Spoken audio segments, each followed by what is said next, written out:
जीत की ओर आज गजेंद्र सिंह शेखावत जी के मार्गदर्शन के पश्चात जिनको हम सब शायद कार्यकर्ता विश्वास अपने नहीं अपने था बूथ पर जाकर अपने बूथ को जीतने के लिए हिमाचल प्रदेश में भारतीय जनता पार्टी की सरकार के बाद फिर से भारतीय जनता पार्टी की सरकार बनाने के लिए प्रण लेकर अपने अपने बूथ पर जाएंगे।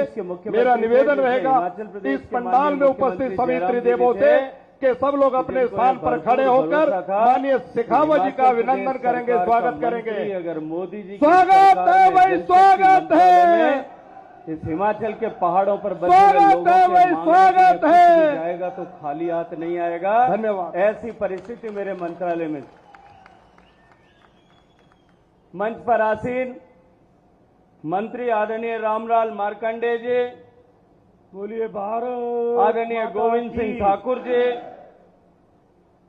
स्थानीय विधायक आदरणीय श्री राकेश जामवाल जी, और ये जो आज त्रिदेव सम्मेलन इस सुंदरनगर की धरती पर हो रहा है, कोने कोने तक जाए, उसके सूत्रधार आदरणीय देवभूमि पवन राणा जी के हर एक कोने तक पहुंचे। मुझे अभी हाल ही में पंजाब के चुनाव में दोनों भुजाएं अपनी उठाकर आदरणीय पवन राणा जी के बांध साथ में में काम करने का मौका ताकत मिला। के साथ में बोले संगठन ने मुझे भारत पंजाब के माता चुनाव की की, जिम्मेदारी दी थी। भारत माता लगातार लगभग की। 3 महीने तक पंजाब में था, सुंदरनगर में, और मैंने जब आदरणीय पवन राणा जी के साथ में काम किया तो मैंने नड्डा जी से एक दिन जाकर के कहा कि नड्डा जी, अगर आप मेरे काम से प्रसन्न हैं और अगर ये मानते हैं कि मैंने जो दायित्व मुझे दिया था, जो ईमानदारी से काम, अगर मैंने उस दायित्व को पूरा किया है, तो महाराजा दशरथ ने जिस तरह से कैकेयी को 2 वचन दिए थे, वैसे अगर आप मुझे एक चीज देने का वचन कर देते हो तो मैं पवन राणा जी को अपने राजस्थान के लिए मांगना चाहता हूं।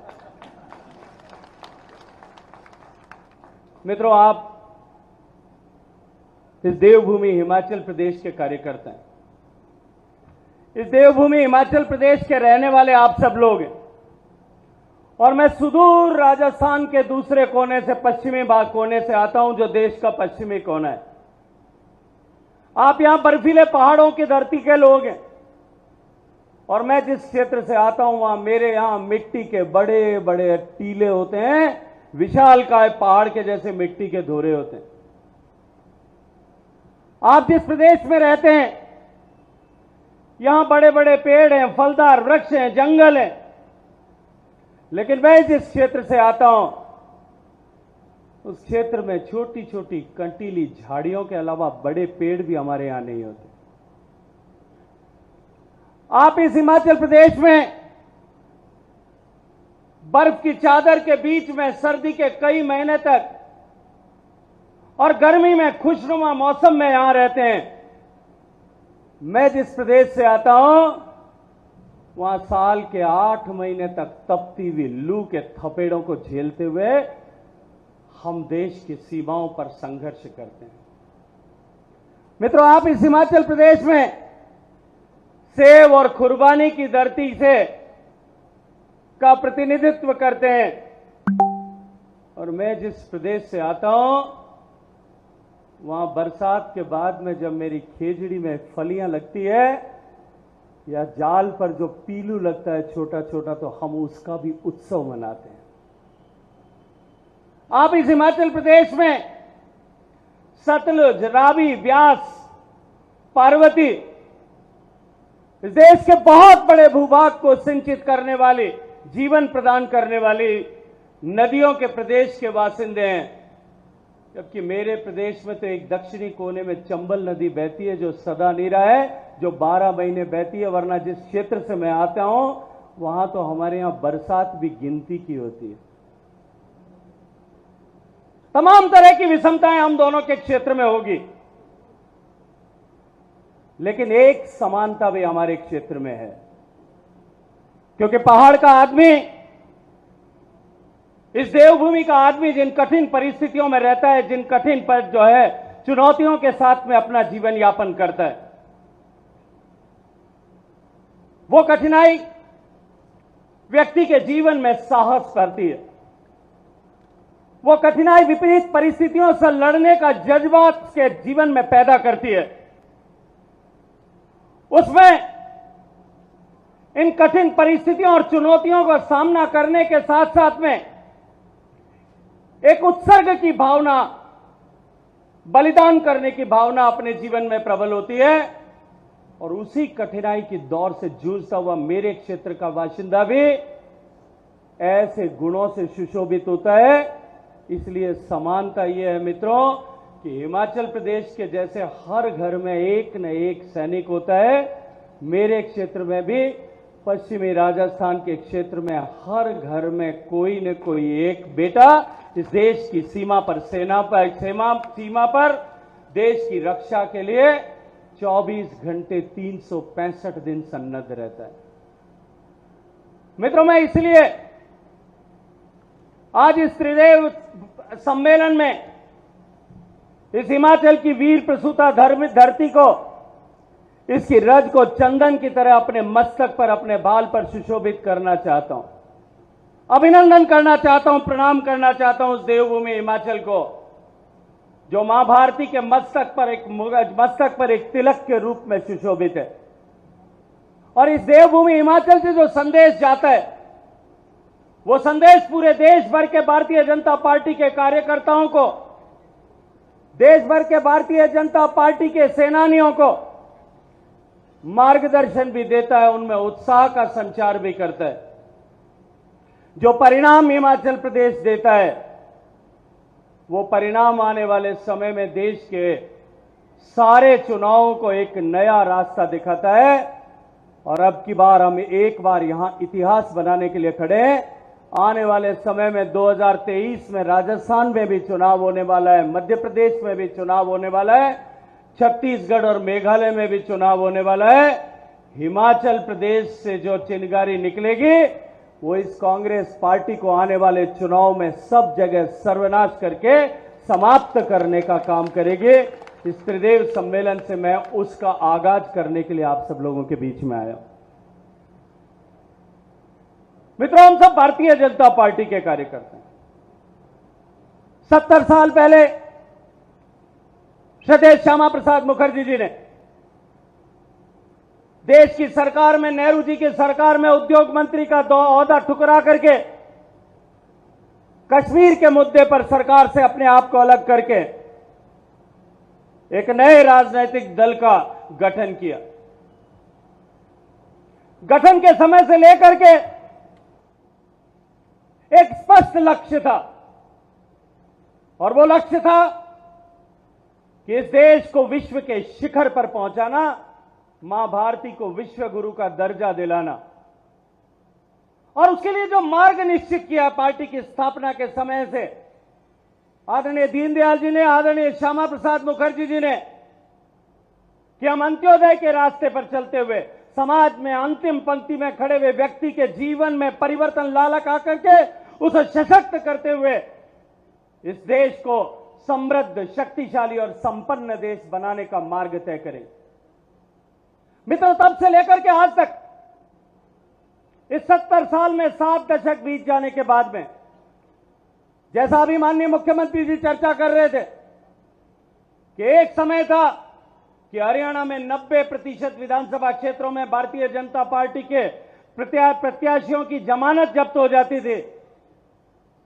यह परिस्थिति देश के लगभग सभी संसदीय क्षेत्रों में हुआ करती थी। जिन प्रदेशों का जब प्रदेशों के चुनाव होते थे, उन प्रदेशों के चुनाव में भारतीय जनता पार्टी के कार्यकर्ता प्रत्याशी भारतीय जनता पार्टी के किसी वरिष्ठ कार्यकर्ता के घर पर बैठ करके परिणाम आने के समय में जमानत जब्त होने के बाद में भी एक दूसरे का मिठाई खिला करके मुंह मीठा करते थे कि पिछली बार की बजाय अब की बार 500 वोट हमको ज्यादा मिले। पिछली बार हमारी 5000 वोट कम रहने के कारण से जमानत जब्त हुई थी, अब की बार 4,500 वोट हमारे जमानत बचाने के लिए कम पड़ गए।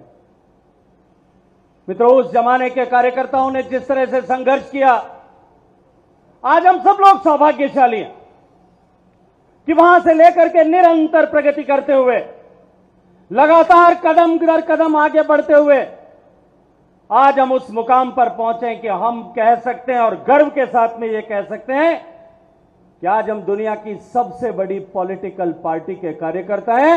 हम गर्व के साथ में यह कह सकते हैं कि दुनिया का सबसे लोकप्रिय नेतृत्व आदरणीय नरेंद्र मोदी जी के तरह के रूप में हम सबके पास में उपस्थित। एक लंबी यात्रा भारतीय जनता पार्टी के कार्यकर्ताओं ने तय की।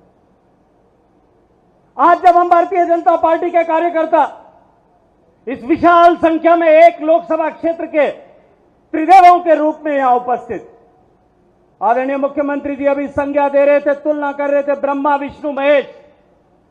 मैं इसको विस्तार से कह सकता हूं। आप सब लोग जो त्रिदेव यहां बैठे, निश्चित रूप से ब्रह्मा के रूप में जो सृजन का काम है, जो निर्माण का काम है, सृष्टि के निर्माण का काम मान्य का भगवान ब्रह्मा जी ने किया। इस देश का निर्माण और इस संगठन का निर्माण करने की जिम्मेदारी ब्रह्मा के रूप में आप सबके ऊपर है। विष्णु का काम पालन करने का काम, विष्णु का काम संभाल करने का काम, और भगवान विष्णु की जिम्मेदारी अपने भूत के पालन की जिम्मेदारी भी त्रिदेव के रूप में आप लोग निभाते।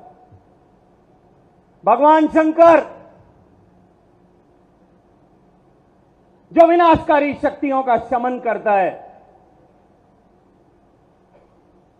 ऐसी शक्तियों के शमन की जिम्मेदारी भी अगर किसी की है, जो देश के विरोध में काम करने वाली ताकतें हैं, वहां से लेकर के इस समाज को बांटने वाली, अपने व्यक्तिगत स्वार्थ के लिए इस देश को पीछे धकेलने वाली ऐसी जो ताकतें हैं, उनका शमन करने की भी जिम्मेदारी आप त्रिदेवों के पास में है।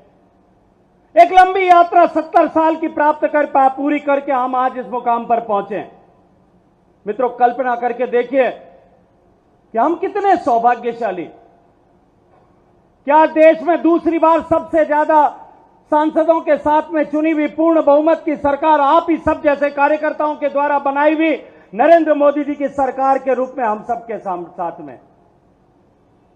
हम इतने सौभाग्यशाली हैं कि आदरणीय जयराम ठाकुर जी के नेतृत्व में एक यशस्वी सरकार के 4.5 साल पूरे हम करके सम्मान के साथ में 56 इंच का सीना लेकर के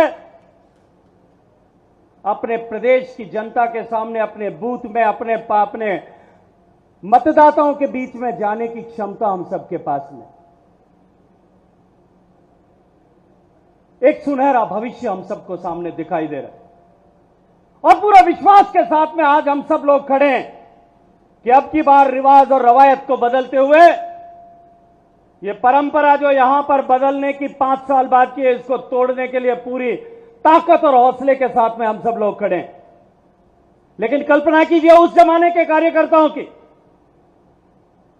जब भारतीय जनता पार्टी या जनसंघ के कार्यकर्ता को सामने अंधेरा समुद्र दिखाई देता था, उसको किसी किनारे में कोई रोशनी नहीं दिखाई देती थी।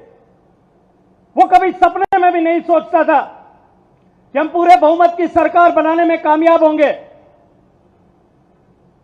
वो कभी कल्पना भी नहीं कर सकता था कि देश में सबसे ज्यादा सांसदों वाली पूर्ण बहुमत की सरकार हमारी बनेगी। लेकिन अपने नेतृत्व पर विश्वास था और लक्ष्य के प्रति समर्पण अटल था, इसलिए उस अंधेरे समुद्र में भी भारतीय जनता पार्टी का झंडा लेकर के या जनसंघ का केसरिया झंडा लेकर के भारतीय जनता पार्टी का कार्यकर्ता निरंतर आगे बढ़ने के लिए काम कर रहे हैं। हम तो सौभाग्यशाली हैं, इस अनुकूल परिस्थितियों में हमको काम करने का अवसर मिला। लेकिन उनकी प्रतिकूलता को उन प्रतिकूल परिस्थितियों में काम किए हुए कार्यकर्ताओं का नमन करते हुए आज मैं स्मरण करना चाहता हूं आदरणीय गंगाराम ठाकुर जी का, आदरणीय महेश्वर सिंह जी का। मैं स्मरण करना चाहता हूं यहां से आदरणीय शांता कुमार जी को। मैं स्मरण करना चाहता हूं आदरणीय धूमल साहब का। मैं यहां से स्मरण करना चाहता हूं उस पूरी समृद्ध परंपरा का जिसने भारतीय जनता पार्टी के इस बीज को यहां से संभाल कर एक पौधे के रूप में विकसित करते हुए आज इस विशाल वटवृक्ष के रूप में हम सबके सामने प्रस्तुत किया। मित्रों, ये समृद्ध परंपरा जिसको इतनी बड़ी पीढ़ियों के कार्यकर्ताओं अपने परिश्रम से, अपना जीवन दे करके, अपनी जवानी दे करके, अपने परिवार के हितों की कुर्बानी दे करके इस मुकाम तक ला करके खड़ा किया है। यह हम सब के लिए एक चुनौती है। ये जो काला धब्बा हिमाचल प्रदेश के तिलक पर लाके मस्तक पर लगा है, भारतीय जनता पार्टी के प्रत्येक कार्यकर्ता के मस्तक पर लगा है कि हम 5 साल बाद में अपनी सरकार को नहीं दोहरा पाते। अब उसको बदलने की चुनौती हम सबको स्वीकार करने की आवश्यकता है। मित्रों, हम सब सौभाग्यशाली हैं कि पिछले 8 साल में माननीय नरेंद्र मोदी जी के नेतृत्व में जिस तरह से सरकार ने काम किया, गरीब को अपनी सरकार और शासन की पॉलिसी प्लानिंग में केंद्र बिंदु मान करके सेवा, सुशासन और गरीब कल्याण को प्राथमिकता देते हुए जिस तरह से काम किया, आज हम गर्व के साथ में जयराम जी के नेतृत्व में जिस तरह से 4.5 साल में भारतीय जनता पार्टी की सरकार ने काम किया, हम जनता के बीच में पूरे विश्वास के साथ में जा सकते हैं। मित्रों, मुझे याद है जब 2014 के समय में आदरणीय मुख्यमंत्री जी अभी चर्चा कर रहे थे मेरे चुनाव की, 2014 का चुनाव आया था। भारत की राजनीति की समीक्षा करने वाला कोई भी व्यक्ति, भारत की राजनीति की समीक्षा करने वाला कोई भी देशी या विदेशी संस्थान, भारत की राजनीति की समीक्षा करने वाला कोई भी टीवी चैनल, कोई भी सेफोलॉजिस्ट इस बात को मानने के लिए जो है तैयार नहीं था कि भारतीय जनता पार्टी की या किसी एक पार्टी की पूरे बहुमत की सरकार बन सकती। 2014 में कोई भी इस बात को स्वीकार नहीं करता था। सब लोग कयास लगा रहे थे कि अब की बार गठबंधन किस तरह से बनेगा। लेकिन भारतीय जनता पार्टी के आप जैसे सभी देव दुर्लभ कार्यकर्ताओं के चरणों में वंदन करना चाहता हूं और विशेष रूप से अभिवादन करना चाहता हूं इस हिमाचल प्रदेश के कार्यकर्ताओं का। जब देश में कोई यह कल्पना नहीं कर सकता था, उस समय में हिमाचल प्रदेश से एक ओंकार उठी थी कि अब की बार नरेंद्र मोदी जी को प्रधानमंत्री बनाने के लिए हम हिमाचल प्रदेश की 100% लोकसभा सीटों को जीत करके एक माला में अपनी तरफ से मोतियों के रूप में अर्पित करें। और हिमाचल प्रदेश के से जो संदेश निकला, वो संदेश राजस्थान से होते हुए, गुजरात से होते हुए, मध्य प्रदेश से होते हुए देश के 10 प्रांतों ने उस संकल्प को पूरा करने का, सिद्ध करने का काम किया कि 2014 में देश के 10 प्रांतों में 100% मतदान जो है, 100% सीटों में मतदान भारतीय जनता पार्टी के पक्ष में होकर के 100% विधानसभा लोकसभा सीटें हमने जीती। 2014 में चुनाव का परिणाम आने के बाद में जब आदरणीय नरेंद्र मोदी जी को संसदीय दल के नेता चुनने की औपचारिकता संसद के केंद्रीय कक्ष में पूरी की जा रही, मुझे आज 8 साल बीत जाने के बाद में भी वो अक्षर से याद है। जब माननीय प्रधानमंत्री जी नरेंद्र मोदी जी नेता चुने जाने के बाद में खड़े हुए और उन्होंने कहा कि जब नई सरकार आती है, कुछ लोग कल्पना करते हैं कि यह सरकार किसानों के साथ में रहेगी, कुछ सोचते हैं कि शायद, अनुमान लगाते हैं कि शायद व्यापारियों के साथ में रहेगी, कुछ सोचते हैं कि ये इंडस्ट्रीज के लिए काम करेगी, कुछ कल्पना करते हैं कि ये शायद मजदूर के लिए काम करेगी। लेकिन माननीय प्रधानमंत्री जी ने कहा कि मेरी सरकार गरीबों के लिए जिएगी, गरीबों के लिए सोचेगी और गरीबों के लिए काम करेगी। गांव, गरीब, किसान, पीड़ित, शोषित, वंचित, इन सब के जीवन में परिवर्तन ला करके, इनकी ताकत बढ़ा करके, इनके माध्यम से एक नया भारत बनाने के लिए काम करेगी। और 8 साल बाद आज उठा करके देख ली, 8 साल बाद आकलन करके देखिए, अपने पीछे घूम करके देखिए।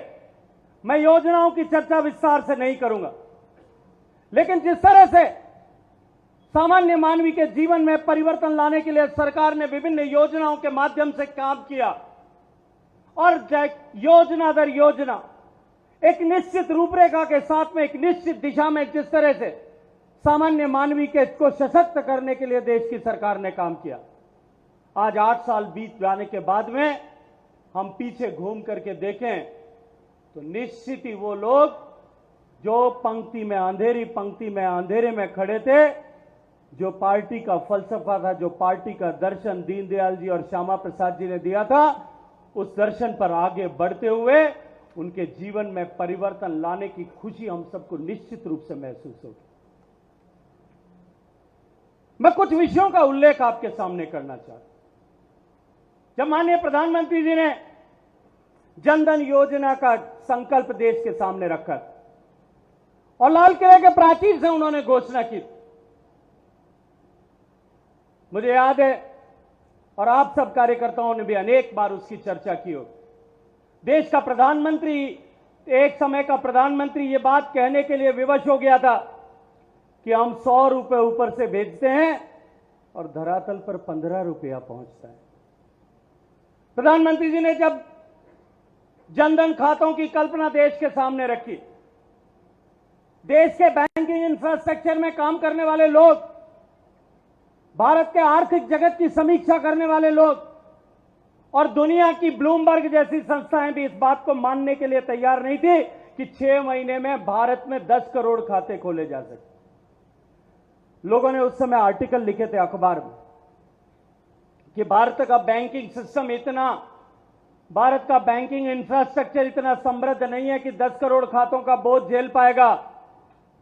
लेकिन मित्रों, यह प्रधानमंत्री जी की ड्राइविंग फोर्स थी कि आज 10 करोड़ की जगह 45 करोड़ खाते खुले हैं और उन खातों की ताकत कोरोना के समय में जब गरीब के घर में पैसा पहुंचता है, या प्रधानमंत्री किसान सम्मान निधि का खाता जब देश का प्रधानमंत्री एक बटन दबाता है और देश के 11.5 करोड़ किसानों के खाते में जब 70,000 करोड़ रुपया ट्रांसफर होता है, तब उस संकल्प की सिद्धि और जो है वो देश को और नहीं दुनिया को दिखाई देती है और भारतीय जनता पार्टी के कार्यकर्ता का जो है सीना 1 इंच और चौड़ा हो जाता है। जब देश के प्रधानमंत्री ने यह संकल्प देश के सामने रखा कि हम 1000 दिन में देश के हर घर तक बिजली पहुंचाएंगे, हर गांव तक बिजली पहुंचाएंगे। मुझे याद है लोकसभा में सत्र चल रहा था, देश का यान मंगल ग्रह तक पहुंचा था। जब कभी इस तरह की कोई घटना होती है जिस पर देश गर्व कर सके या देश के लिए चिंता की विषय भी हो सकता है, तब सदन में इस तरह के विषय पर सभी लोग अपने विचार प्रस्तुत करें, इसकी एक परंपरा है। मंगल ग्रह पर यान पहुंचा था। तत्कालीन लोकसभा अध्यक्ष सुमित्रा ताई ने अनुमति प्रदान की कि सभी दलों के लोग इस पर अपना विचार रखें। कुछ लोग देश की सरकार को बधाई दे रहे थे। कुंठित मानसिकता के विपक्षी उसमें भी कहीं राजनीति खोजने की कोशिश कर रहे थे। सबने अपनी अपनी तरफ से अपने विचार अपने अपनी तरह से अपनी अपनी प्रतिबद्धता के रूप में विचार रखे। मैं भी 2014 में आप जोधपुर की जनता के आशीर्वाद से, आप सबकी शुभकामनाओं से चुन करके गया था, नया सांसद था। मैंने खड़े होकर के, मुझे भी पार्टी की तरफ से 3 मिनट बोलने का अवसर मिला था अविनाश जी। मैंने खड़े होकर के कहा, मैं बधाई देना चाहता हूं देश की सरकार को, आदरणीय प्रधानमंत्री जी को कि हमने एक कीर्तिमान बनाया। लेकिन साथ ही मैंने कहा कि मैं बहुत दुख के साथ में यह कहना चाहता हूं कि बेशक हम मंगल पर पहुंच गए, कभी चांद पर भी पहुंच जाएंगे, लेकिन आज भी देश में करोड़ों ऐसे लोग हैं जिनको लालटेन की रोशनी में पढ़ना और अपना काम करना पड़ता है। और देश के प्रधानमंत्री ने एक संकल्प उसके कुछ दिन बाद में व्यक्त किया कि हम 1000 दिन में देश के हर गांव को रोशन करेंगे। हजारों हजार पंचायतें जो देश में अंधेरे में डूबी थी और करोड़ों घर जिनकी माताएं बहनें अंधेरे में भोजन पकाने के लिए विवश थी, आज देश में एक भी गांव ऐसा नहीं है और एक भी घर ऐसा नहीं बचा है जहां आज ये परिस्थिति हो। मैं गांव का आदमी हूं, गांव से गुजरते थे शाम सुबह में। आप हिमाचल प्रदेश में जंगल का देवभूमि में रहते हैं, आपके पास में खुली जमीन है। शहरों में, गांव में, कस्बों में जब जाते थे, गाड़ी की लाइट पड़ती थी, माताएं बहनें अनायास खड़ी हो जाती थी और दुनिया भारत की तरफ शर्म की निगाह से देखती थी। जब यूनाइटेड नेशंस में सस्टेनेबल डेवलपमेंट गोल्स पर डिस्कशन हो रहा था, तो दुनिया में जो 100 करोड़ लोग ओपन डेफिकेशन, खुले में शौच के लिए अभिशप्त थे, ऐसे चिन्हित किए गए थे, उसमें से 60 करोड़ लोग भारत में थे। मैं एक नए नए चुने हुए सांसद के रूप में संसदीय प्रतिनिधि मंडल के साथ में यूनाइटेड नेशंस में मुझे जाने का अवसर मिला था, और जब ये भारत की तरफ उंगली करके जब यूनाइटेड नेशंस के प्लेटफॉर्म पर लोग ये कह रहे थे, बात कर रहे थे कि सबसे बड़ा ओपन डेफिकेटर भारत है, और मेरी तरफ इंगित करके कह रहे थे, तो मेरा सर शर्म से नीचे झुक रहा था। लेकिन देश के प्रधानमंत्री का अभिनंदन करना चाहता हूं। उन्होंने महिलाओं की गरिमा को, उन्होंने महिलाओं के शील की रक्षा के लिए कि नित्य प्रतिदिन उनकी अपनी गरिमा के साथ उन्हें समझौता न करना पड़े, उन्होंने यह संकल्प देश के सामने रखा कि हम महात्मा गांधी जी की 150वीं जयंती तक देश को खुले में शौच से मुक्त करेंगे। यूनाइटेड नेशंस ने 2030 तक का लक्ष्य दिया था, 2030 तक का समय दिया था कि भारत जैसे देश 2030 तक शायद उसको बड़ी मुश्किल से पूरा कर पाएंगे। लेकिन हम सब भारतीय जनता पार्टी के कार्यकर्ता सौभाग्यशाली हैं मित्रों, हम गर्व के साथ में आज ये बात देश और दुनिया में जाकर के कह सकते हैं कि हमने 2019 में उस लक्ष्य को समय से पहले पूरा करने का मैं कामयाबी प्राप्त की। 2019 में जब मैं स्टॉकहोम में वर्ल्ड वाटर वीक में बात कर रहा था, अक्टूबर 2 अक्टूबर को माननीय प्रधानमंत्री जी के श्रीमुख से देश ने अपने आप को खुले में शौच से मुक्त घोषित किया, और उसके ठीक 8 दिन बाद में वो कार्यक्रम था स्वीडन की राजधानी स्टॉकहोम में। दुनिया भर के पानी और स्वच्छता में काम करने वाले प्रतिनिधि, दुनिया के लगभग 130 से ज्यादा देशों के मंत्री, लगभग 180 देशों के प्रतिनिधि, दुनिया भर से इन दोनों क्षेत्र में काम करने वाले एनजीओ, इंडस्ट्री के लोग, टेक्नोलॉजी एक्सपर्ट, सब लोग वहां थे। स्टॉकहोम वाटर वीक को दुनिया स्वच्छता और पानी के विषय में एक महाकुंभ के रूप में देखती है। मुझे भारत की तरफ से वहां बात करने का अवसर मिला, और जब मैंने गर्व के साथ ये कहा कि जो दुनिया ने हमारे लिए, यूनाइटेड नेशंस ने हमारे लिए लक्ष्य 2030 का रखा था, मेरे देश में आज हमने 11.5 करोड़ शौचालय बना करके नरेंद्र मोदी जी के नेतृत्व में उस लक्ष्य को हासिल करके दुनिया का सबसे बड़ा बिहेवियर चेंज प्रोग्राम करके हमने एक मिसाल दुनिया के सामने कायम की। मित्रों, जब मैं भारत के पवेलियन में आकर के वापस बैठा, 48 देशों के प्रतिनिधियों ने आकर के मुझसे मुलाकात, उन्होंने कहा कि क्योंकि वो सारे देश अफ्रीका के देश थे, वो सारे देश एशिया पैसिफिक के ऐसे देश थे जो विकास की इस यात्रा में भारत के पीछे खड़े हैं, उन देशों के प्रतिनिधियों ने आकर के जब ये कहा कि अमेरिका, जर्मनी, फ्रांस, ये सारे देश हमारे लिए रोल मॉडल नहीं हो सकते, अगर भारत कोई कामयाबी हासिल करता है तो वो हमारे लिए एक आदर्श बनता है कि भारत ने किया है तो हम भी कर सकते। वो मार्गदर्शन चाहते थे, सहयोग चाहते थे, वो सीखना चाहते थे। क्या आदरणीय नरेंद्र मोदी जी के नेतृत्व में भारत ने 135 करोड़ देश के लोगों के इस देश ने किस तरह से इसे सफलतापूर्वक किया। प्रधानमंत्री जी ने इसे जन आंदोलन का स्वरूप दिया, और यह कहा था कि कोई भी बड़ी चुनौती, कितनी भी बड़ी समस्या, अगर जनता, सामान्य मानवीय, अगर समाज अपने कंधों पर उठा ले तो उसका आसानी से समाधान किया जा सकता है और उसे यशस्वी तरीके से पूरा किया जा सकता है। और यह सच माननीय प्रधानमंत्री जी ने करके दिखाया। मैं अनेक उदाहरण इस तरह के दे सकता हूं। कृषि के क्षेत्र में जिस तरह से माननीय प्रधानमंत्री जी ने काम किया, मुझे देश के कृषि राज्य मंत्री के नाते भी काम करने का सौभाग्य मिला है, और मुझे देश में नहीं, दुनिया भर में, दुनिया के अनेक देशों में जाकर के व्यक्तिगत रूप से हल चला करके खेती करने का भी सौभाग्य मिला। मैंने देश में नहीं, दुनिया के बहुत सारे देशों में जाकर के व्यक्तिगत रूप से हल चला करके खेती की।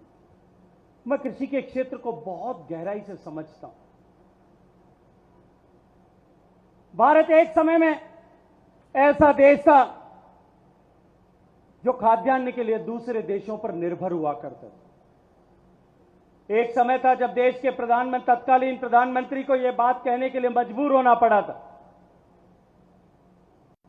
कि देश के लोगों को एक समय सप्ताह में उपवास करना चाहिए ताकि बाकी सब लोगों का पेट भरने के लायक अन्न बचाया जा सके। देश के हुक्मरान दुनिया के दूसरे देशों में जाकर के देश का पेट भरने के लिए गेहूं और दाल आयात करके लेकर के आते थे। मैं अभिनंदन करना चाहता हूं देश के अन्नदाता किसानों का। मैं अभिनंदन करना चाहता हूं देश के कृषि क्षेत्र में काम करने वाले वैज्ञानिकों का भी कि उन्होंने जिस तरह से काम किया, आज हम दुनिया के सबसे बड़े अनाज के उत्पादक देश बने। आज हम दुनिया के सबसे बड़े दूध के उत्पादक देश हैं। आज हम दुनिया के सबसे बड़े कॉटन के जो है कपास के उत्पादक देश हैं। हम दुनिया के सबसे बड़े शुगर केन और शुगर के उत्पादक देश हैं। हम दुनिया के दूसरे बड़े फल और सब्जी का उत्पादन करने वाले देश हैं। हम दुनिया के सबसे ज्यादा शहद एक्सपोर्ट करने वाले देश हैं। हम दुनिया के सबसे ज्यादा मीट एक्सपोर्ट करने वाले देश हैं। हम दुनिया के दूसरे सबसे बड़े श्रिम्प एक्सपोर्ट करने वाले देश।